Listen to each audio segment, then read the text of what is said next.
maxkamadda ciidamada qalabka sida ayaa xukun dila waxa ay ku fulisay 4 shaqsi oo ka tirsanaa ciidamada booliiska, militariga iyo sidoo kale nabad sugidda, kuwaas oo ay hore maxkamadda ugu xukuntay dilka toogashada iyaga oo lagu helay dambiyada ah inay hore u dileen askar kale oo ay shaqo wadaag ahaayeen. Buqaari Cawil Maxamuud oo nisa ka tirsanaa iyo sidoo kale Cali Maxamuud Xuseen oo militariga Soomaaliya ka tirsanaa iyo sidoo kale Cabdirasaaq Axmed Muqtaar oo booliiska ka tirsanaa iyo sidoo kale Maxamed Nuur Sheekh Warre oo isna ka tirsanaa booliiska Soomaaliya ayaa lagu fuliyay xukunka dilka toogashada ah. fulinta xukunka qisaasta ah kadib waxa warbaahinta la hadlay Maxamed Cabdullaahi Khaliif, xeraale ku xigeenka maxkamadda ciidamada qalabka sida.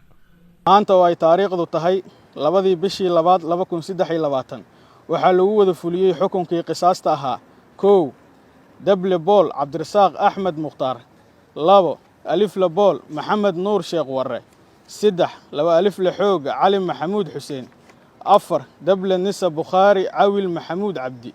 وبالله التوفيق. عبد الناصر سعدال، بلن راديو.